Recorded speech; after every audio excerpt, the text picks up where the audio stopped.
नई नई नई ये बातें नई है जानकारी, आ गई अब हमारी सीनियर्स की बारी। नई नई नई ये बातें नई है जानकारी, आ गई अब हमारी सीनियर्स की बारी। इनके अनुभव से अपनी बदली दुनिया सारी, इनके अनुभव से अपनी बदली दुनिया सारी। टाटा टाटी नाना नानी करते बातें प्यारी, सुन लो तुम समझ लो तुम, हाँ सुन लो तुम समझ लो तुम, सुन लो तुम समझ लो तुम, बात ये हमारी। खुश रखोगे इनको तो होगी खुशी तुम्हारी। नई बातें हैं ये देखो नई जानकारी, आ गई अब हमारी सीनियर्स की बारी। किस्से कहानियां सेहत और विज्ञान की बातें, रेडियो कार्यक्रम अनुभव में सीनियर्स की बात सीनियर्स के साथ। विज्ञान प्रसार विज्ञान और प्रौद्योगिकी विभाग भारत सरकार एवं अलगप्पा विश्वविद्यालय कराईकुड़ू तमिलनाडु के संयुक्त तत्वावधान में प्रस्तुत करता है वरिष्ठ नागरिकों के लिए ऑडियो श्रृंखला अनुभव, जिसकी रूपरेखा बनाई है डॉक्टर आर श्रीधर ने। इस श्रृंखला के अंतर्गत ये कार्यक्रम आप सुन रहे हैं IIMC के सामुदायिक रेडियो अपना रेडियो 96.9 FM पर। ये कार्यक्रम हमारे mentor professor doctor Sangeeta Pranvendra के मार्गदर्शन में प्रस्तुत किया गया है। हमारा आज का विषय है लाइफ साइंसेज का लाइफ में महत्व। विशेषज्ञ पद्मश्री प्रोफेसर डॉक्टर सुधीर कुमार सोपोरी, साक्षात्कारकर्ता कविता शर्मा, निर्माता अपना रेडियो 96.9 FM। बचपन में हमने पढ़ा था, हमारी किताबों में अध्याय है वो पढ़ने को मिला था, जिसमें जगदीश चंद्र वो अक्सर पौधों के बारे में, फूलों के बारे में हमें बताते थे। और उन्होंने बहुत सारा ज्ञान हमें उस वक्त दिया जब ये बताया कि जो पौधे हैं वो सांस लेते हैं, वो खाते पीते हैं। इसी ज्ञान को आगे तक ले जाने के लिए हमारे बहुत सारे भारतीय वैज्ञानिक ऐसे हैं भारत में जिन्होंने पौधों को लेकर तरह तरह की रिसर्च की है। और आपको जानकर ये हैरानी होगी कि जिस तरह का स्ट्रेस हम इंसानों में होता है, कुछ उसी तरह का जो स्ट्रेस है वो पेड़ पौधों में भी होता है। हो गए ना आप हैरान? तो आज इसी विषय में कि पेड़ पौधे जो हैं उनको क्या चीजें इतनी खूबसूरत बनाती हैं, उनके साथ क्या हमें करना चाहिए, किस तरह के नियम कानून हैं और पौधे किस तरह से डेवलप होते हैं, विकसित होते हैं। आज इसी चर्चा पर मेरे साथ कार्यक्रम में मौजूद हैं भारतीय वैज्ञानिक प्रोफेसर सुधीर कुमार सोपोरी जी। आइए इनसे मिलें और जानें पेड़ पौधों के बारे में। तो प्रोफेसर सुधीर कुमार सोपोरी जी, आपका स्वागत है हमारे कार्यक्रम में। धन्यवाद, बहुत धन्यवाद मुझे यहाँ बुलाने के लिए। ये माना जाता है कि सभी जीवित प्राणी जो हैं उनकी तरह पौधे, यहाँ तक कि पेड़ भी खाते पीते, सांस लेते हैं, जीते हैं, हमें देते हैं, लेते हैं। पर सर सवाल मेरा ये है कि आखिर होता कैसे है? क्या वाकई उनमें ऐसे कोई गुण होते हैं? क्योंकि हम तो अक्सर घर में पेड़ पौधे उगा लेते हैं और उनका ध्यान हम सिर्फ इसलिए रखते हैं कि हमें वो फूल अच्छे दें या हमारे घर की शोभा बढ़ाएं।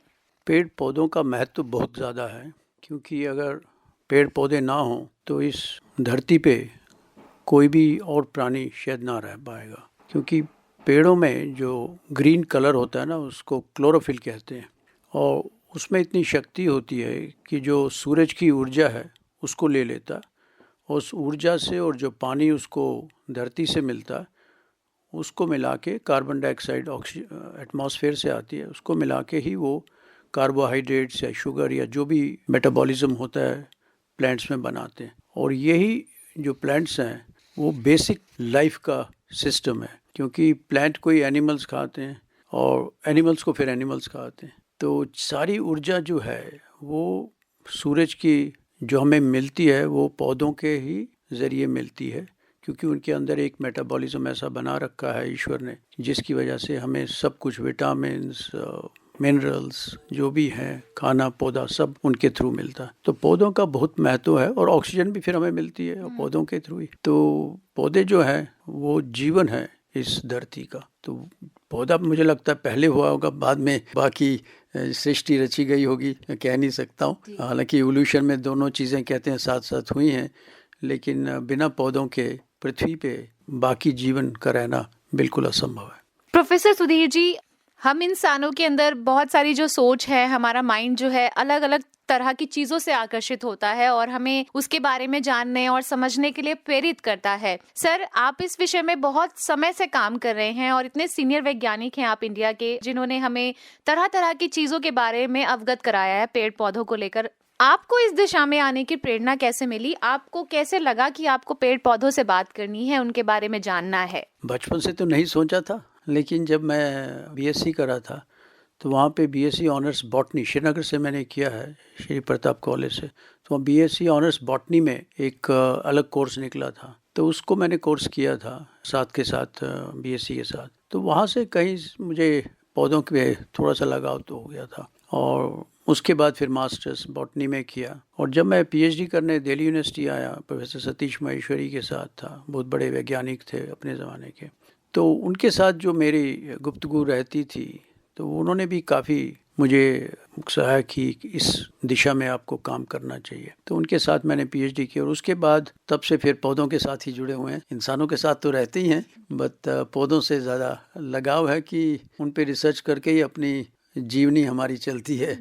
सोचा जाता है कि पौधे जो हैं एक जगह खड़े रहते हैं, कहीं मूव नहीं करते हैं, क्योंकि एक रूट सिस्टम है जो उनको दबाए रखता है एक जगह पे। और वहाँ रहते हुए भी चाहे गर्मी हो, चाहे बारिश हो, तूफान हो, कुछ भी हो, वो उसको झेल लेते हैं। तो ये कैसे कर लेते हैं? और ये आज की बात नहीं है, ये तो मिलियंस ऑफ ईयर से पौधे रहते हैं। उनके ऊपर बीमारियां भी आती हैं, उनके अटैक भी होता है, वायरस अटैक भी होता है, बैक्टीरिया अटैक भी होता है, कई किस्म की उनको आते हैं, लेकिन उन सबको झेलते हैं। तो सोचते ये हैं कि कैसे ये सब कुछ पौधा कर लेता है। कुछ पौधे मर जाते हैं, कुछ पौधे नहीं मरते हैं, लेकिन हर एक स्पीशीज़ जो है, 3,60,000 स्पीशीज़ हैं हमारी पृथ्वी के ऊपर, और भी ज़्यादा होंगी, वो सब सर्वाइव कर जाते। तो एक अंदर उनके एक ऐसी शक्ति है, एक मैकेनिज्म है, जिससे वो गर्मी सर्दी सब झेल लेते हैं, और एक तरीका बना है इतने मिलियंस ऑफ ईयर से, जिससे वो अडेप्ट हो जाते हैं। तो ये एक आश्चर्य रहता है हमेशा, जिसको की खोज कई लोग करते हैं। हम लोग भी सोचते रहते हैं कैसे करते हैं, और अभी काफ़ी काम हो चुका है इस पे, क्योंकि नई नई टेक्नोलॉजीज़ आ जाती हैं, एक्सपेरिमेंट्स हो रहे हैं, और पता करते हैं कि अंदर क्या क्या इसके अंदर केमिकल्स हैं, मैकेनिज़म्स हैं, कौन कौन से जीन्स हैं जिनकी वजह से ये अपना सारा कार्यक्रम बड़ी आसानी से कर लेता है और भागता नहीं है। इससे सीख बड़ी है कि भागना नहीं है, हमें हर एक चीज़ को झेलना है और उसको फेस करना है, मुकाबला करना है इन सब चीज़ों का। तो प्लांट से बड़ी सीख मिलती है मुझे। आपके जो शोध है, जो रिसर्च है, हालांकि बहुत सारी चीजें हैं जिन पर आपने शोध किए हैं, लेकिन उसमें से सर एक बहुत इंटरेस्टिंग मुद्दा मुझको मिला, जिसके बारे में मैं बात करना चाहूंगी। आपने पौधों में स्ट्रेस, तनाव कम करने पर शोध किया है। तो मेरे दिमाग में भी ये सवाल आया कि क्या वाकई पौधों को स्ट्रेस होता है, और अगर उनको स्ट्रेस होता है तो एक तो उन पर क्या असर पड़ता है, और आम जनता जिसे पता ही नहीं है कि पौधों में भी स्ट्रेस है, तो सर थोड़ा सा हमें इसके बारे में बताइए कि पौधों में दो किस्म के मेजर स्ट्रेस होते हैं। एक कहते हैं एबायोटिक स्ट्रेस, और दूसरा बायोटिक स्ट्रेस। बायोटिक स्ट्रेस में जहाँ पे पैथोजेंस हों, बैक्टीरिया है, फंगल है, नेमेटोड है, इंसेक्ट्स आते हैं, तो वो बायोटिक हो जाता है, जैसे हम लोगों को डिजीज़ आती है। दूसरा है एबायोटिक स्ट्रेस, जो होता है जैसे टेम्परेचर बहुत ज़्यादा हो गया या कम हो गया, जो फिज़िकल है, फिज़िकल नेचर में। ऐसे ही पानी बहुत ज़्यादा होता है, कई बारी सैलाब आ जाता है, और कई बारी बहुत कम हो जाता है। द ड्रॉट कंडीशन कई जगह होती हैं कि पानी नहीं मिल पाता पौधों को। और ऐसे कई ऐसी ज़मीनें हैं जहाँ पे सॉल्ट कंडीशन, सोडियम क्लोराइड बहुत ज़्यादा है। तो ऐसे ऐसे जो अलग अलग किस्म की चीज़ें होती हैं ज़मीन के अंदर और ऊपर, रूट सिस्टम में और शूट सिस्टम में, उसको ये स्ट्रेस बोलते हैं। जब नॉर्मल कंडीशन से ज़्यादा या कम कोई भी चीज़ हो जाए, उसको स्ट्रेस में माना जाता है। और वो स्ट्रेस अगर बहुत ज़्यादा होता है तो कई बारी पौधे मर भी जाते हैं, लेकिन जब तक उनका अपना स्ट्रेस एक लेवल है, उसको वो फेस कर जाते हैं। तो हम लोगों ने यही देखा था कि जैसे ड्रॉट कंडीशंस हैं या सलाइन कंडीशन, जब पौधे इसको फेस करते हैं तो इनका एक मैकेनिज्म परसेप्शन का होता है। ये परसीव कर लेते हैं कि हमें स्ट्रेस हो रहा है, और उस हिसाब से कुछ अपने अंदर अलग अलग हार्मोन या केमिकल्स में चेंजेस ले आते हैं। और वो चेंजेस जो है, क्योंकि हर एक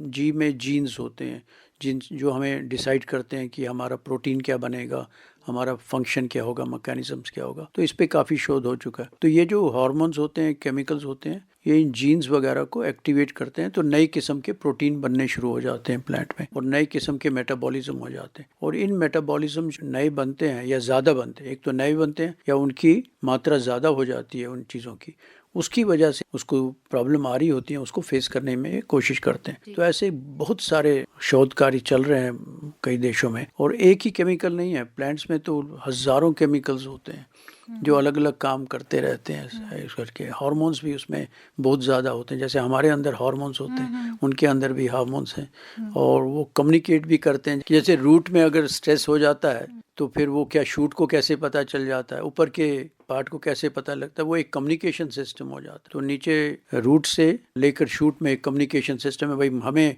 पानी कम हो रहा है, इसलिए आप अपना जो पौधे का ऊपर लीफ है उसमें स्टोमेटा होते हैं जिसमें से पानी बाहर निकलता है, उसको ट्रांसपिरेशन कहते हैं।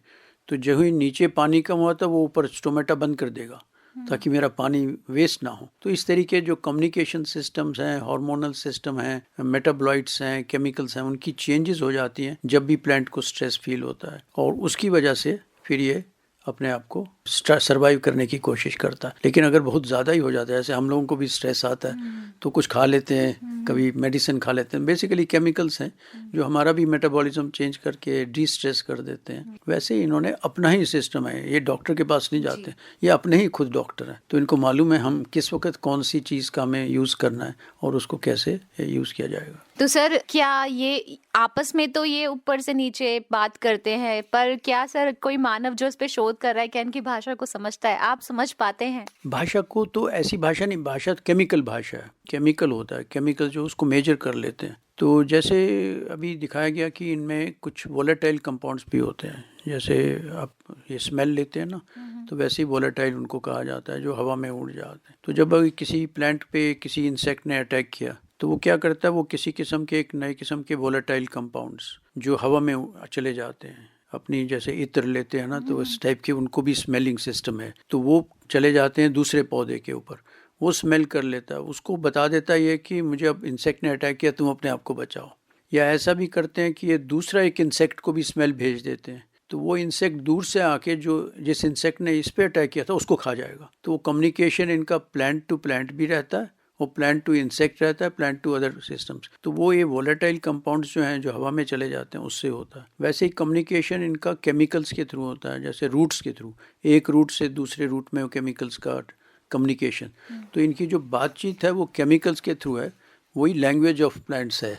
तो कैसे वो आपस में एक दूसरे को बता देते हैं कि अब हमें ये प्रॉब्लम है, तुम सॉल्व करो, या तुम्हें अगर न्यूट्रिशन की कमी है तो हम ये भेज देते हैं। और उनका ये भी कंपटीशन भी रहता है कि एक पौधा दूसरे पौधे के साथ अच्छा नहीं लगता उसको ग्रो करना, हाँ, तो वो चाहता है कि उसके साथ दूसरा ही रहे, तो वो कम्पिटिटिव नेचर, किनशिप रिलेशन भी आजकल निकल रहा है कि उनको अपना ही अच्छा लगता है। ये फॉरेस्ट में काफ़ी देखा गया है, उनके अंदर इंटरनल रूट के रूट में कम्युनिकेशन होती है। तो बड़ा पौधा उसकी जो अपनी सीड होता है ना, उसको ज़्यादा प्यार करता है, उसको ज़्यादा केमिकल दे देता है दूसरे को कम देता है। तो एक बड़ा अंदर ही ज़मीन के अंदर एक बहुत बड़ा माइकोराइजा उसको कहते हैं, उसका कम्युनिकेशन सिस्टम है। इसको कहते हैं आजकल वुड वाइड वेब। तो एक साइंटिस्ट थी कनाडा की, उन्होंने इसको फाइंड आउट किया था, और आजकल उन्होंने किताब निकली है फाइंडिंग द मदर प्लांट, जो हम पढ़ रहे हैं आजकल नहीं आई है। तो बड़ा अच्छा इनके आपस में कम्युनिकेशन सिस्टम उसमें है, इसलिए साउंड कम्युनिकेशन भी है इनका, थोड़ा कम्युनिकेशन थ्रू साउंड, जिस पे भी रिसर्च हो रही है, बट अभी ज़्यादा शोध उस पर नहीं हुआ है। तो मतलब सर जब प्लांट्स लगते हैं तो ये भी होता है कि कौन सा पौधा मतलब आपस में क्या, जैसे एक सूख गया, एक रखा साइड में, हमने 3-4 पौधे एक साथ लगा दिए कोई भी प्लांट, तो ये भी इफेक्ट डालता है कि अच्छा 3 तो उग गए और एक नहीं उगा, तो ये आपस में क्या कम्युनिकेशन है? उनके अंदर एलिलोपैथी इफेक्ट होता है कईयों में, कुछ ऐसे केमिकल्स वो रिलीज करता है जो दूसरे पौधे के लिए ठीक नहीं होते हैं। अच्छा। रूट्स में, तो वो ग्रो नहीं कर पाएगा, वो अच्छा इट डजंट लाइक इट। तो इसलिए कई इसमें शोध हुआ है कि कौन सा पौधा किसके साथ ग्रो किया जा सकता है, हर एक के साथ शायद नहीं किया जाएगा, बिकॉज ऑफ ये एलिलोकेमिकल इफेक्ट्स होते हैं इनके अंदर जी। ये तो आपने स्ट्रेस की बात की, लेकिन सर अब जैसे मैंने अब बोला कि घर में लोग सजाते हैं प्लांट्स को, बहुत सारे लोग तो घर क्योंकि डेकोरेशन के पर्पस से भी प्लांट्स को यूज करते हैं, लेकिन सर पौधों में ऐसा क्या होता है जो उन्हें खूबसूरत बनाता है? चाहे आप फ्लावर्स की बात ले लीजिए, अलग-अलग सुगंध की बात ले लीजिए, कैसे मतलब वो इतनी खुशबू कैसे फैलाते हैं? उनमें क्या ऐसा होता है कि वो पौधों को इतना खूबसूरती कैसे प्रदान होती है? क्या होता है उनके अंदर? खूबसूरती जो उनकी है वो हमारे लिए नहीं होती, वो उसके अपने लिए होती, क्योंकि अंदर जो इनके मेटाबॉलिक हैं उसमें केमिकल्स हैं। ये जितने भी, जैसे आप रेड कलर रोज़ देख रहे हैं या ब्लू कलर के फ्लावर्स या येलो कलर, ये सारा केमिकल्स हैं जो एक बड़े पाथवे, उनको बोलते हैं मेटाबॉलिक पाथवे, उसमें से बनता है। और ये पाथवे जो है ये सारा कंट्रोल होता है उसका जेनेटिक्स के ऊपर, उसके क्रोमोसोम्स के ऊपर, या उसमें जो जीन्स होते हैं। तो हर एक में, जैसे अगर मेरे अंदर कोई जीन्स है, मेरी आई कलर या नोज़ का हेयर कलर डिफरेंट होगा, तो वो सारा जीन्स पे डिपेंडेंट होता है, जो हमें कंट्रोल करता है, और हमें ये अपने पेरेंट्स से मिलता है या ग्रैंड पेरेंट्स से मिलता है। सेम चीज़ प्लांट्स में भी है। एक्चुअली सोचा जाए तो सारा जेनेटिक सिस्टम जो है कि सब control by genetic organism plant पे पहले डिस्कवर हुआ था।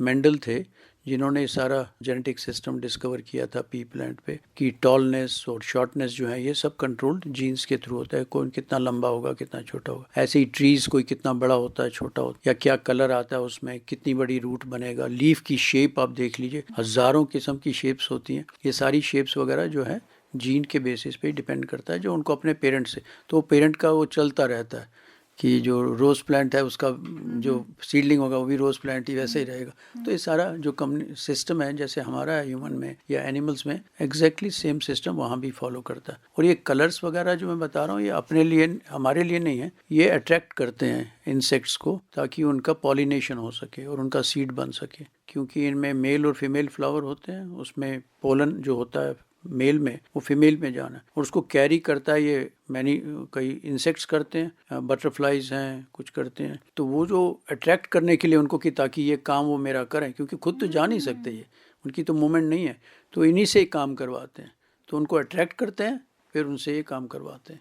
तो ये उनके अपने बेनिफिट के लिए, अपने सिस्टम ऑफ प्रिजर्वेशन, रिप्रोडक्शन के लिए करते। सोच भी नहीं सकते इंसान की, पेड़ तो चलो मूव नहीं कर सकते, तो कुछ ऐसा ऑल्टरनेट दे दिया कि काम हो रहा है ये कंप्लीट। एवोल्यूशन में हुआ है, उसको कहते हैं प्लांट एंड एनिमल एवोल्यूशन। जो इंसेक्ट एवोल्यूशन है इनके हैं, उनके साइड बाय साइड चलते हैं, वो भी चेंज करता है, भी चेंज करता जाता है, तो वो अपने आप को सर्वाइव करने का है। जी। तो ये चंबा है ना एक नेचर का, जब सोचता जाता है आदमी तो फिर उसमें साइंस कम रह जाती है, ज्ञान की तरफ बढ़ जाता है, फिर स्पिरिचुअल बन जाता है। तो ऐसे बड़े बड़े जो लेखक हैं, जो पोइट्स हैं, वाइट्स हैं, उन्होंने प्लांट्स को देख देख के डेफोडिल पे ही पोएम्स बना दी और क्या क्या बना दिया। जी सर, आप तो पेड़ पौधों के साथ आपका बहुत लगाव है, शोध करते हैं, तो मैं आपसे जानना चाहूंगी आपका फेवरेट प्लांट कौन सा है और क्यों? मेरे फेवरेट प्लांट को ऐसे सारे प्लांट हैं, but rose is one which I like. But मुझे बड़े बड़े ट्रीज़ अच्छे लगते जो ज़्यादा ऊंचा ग्रो करते हैं।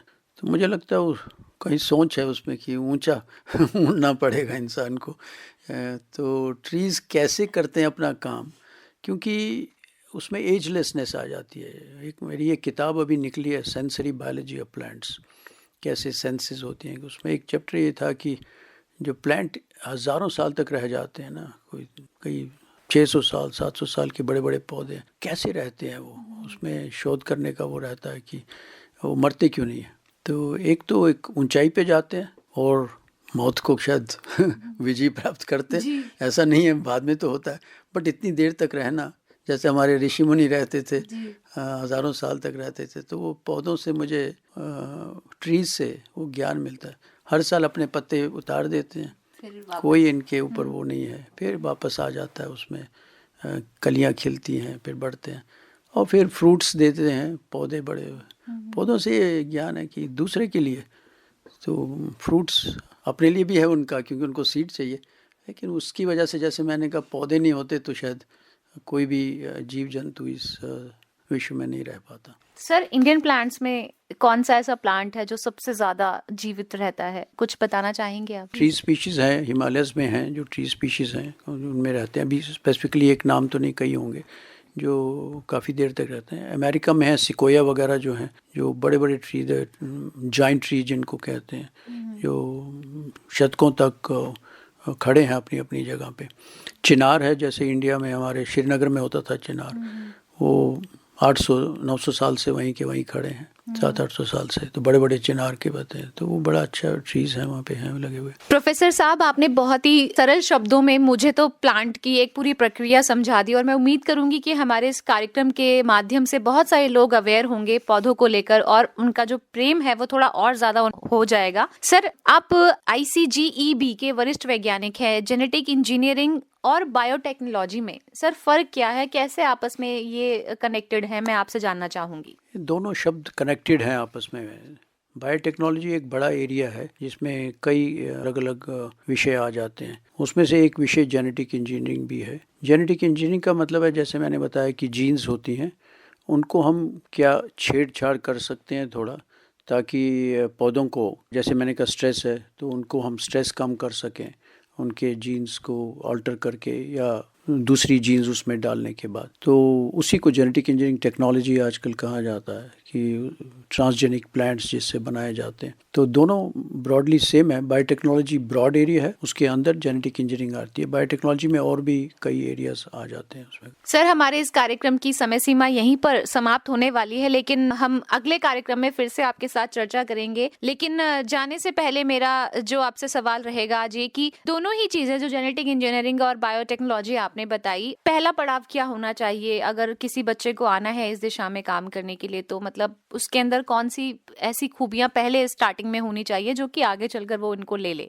खूबियां पहले से तो नहीं होती हैं, लेकिन जैसे जैसे वो पढ़ाई आगे चलती जाएगी, जिसने भी BSc लेवल पे बायोलॉजी पढ़ी हुई है या बायोकेमिस्ट्री की है, लाइफ साइंसेस MSc में करते हैं जैसे कई जगह है JNU वगैरह में, तो बेसिक जो उसका है वो एक उसको बैकग्राउंड होना चाहिए। उसके अलावा आजकल बहुत ज़रूरत है कि आपको मैथमेटिक्स भी आना चाहिए और केमिस्ट्री फिजिक्स की भी, क्योंकि जिस दिशा में अब बायोलॉजी आगे बढ़ रही है उसमें मैथमेटिक्स, केमिस्ट्री, बायोलॉजी सब कुछ का मिलना होना चाहिए। क्योंकि अब इतना ज़्यादा डाटा हमारे पास हो गया है, उसको एनालिसिस करने के लिए मैथमेटिक्स की बहुत ज़रूरत पड़ती है, जिसको बायो इन्फॉर्मेटिक्स एक नया एरिया काफ़ी सालों से चल रहा है कि डाटा एनालिसिस के लिए, बिग डाटा एनालिसिस जिसको कहते हैं, वो हर एक क्षेत्र में है, लेकिन बायोलॉजी में भी उसका बहुत ज़्यादा रोल है। तो बेसिक फंडामेंटल ये बैकग्राउंड होना चाहिए, उसके बाद आदमी आगे बढ़ सकता है अगर उसको इंटरेस्ट हो इस एरिया में आने के लिए।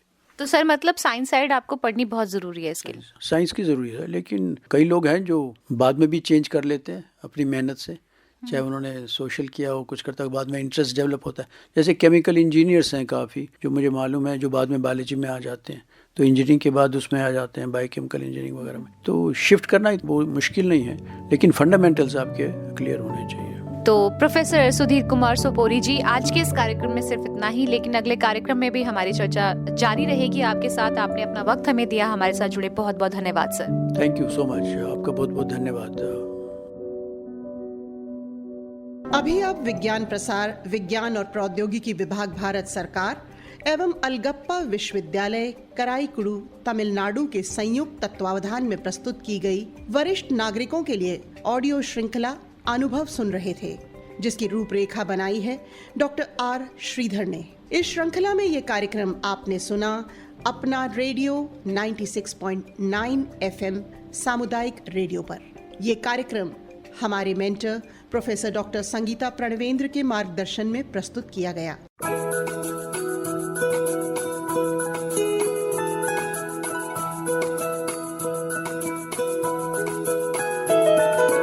मेरी ख्वाहिशें, मेरे अरमान, मेरा बस यही सपना, जिंदगी में हर कोई समझे हम सफर मुझे अपना अपना, बस अपना।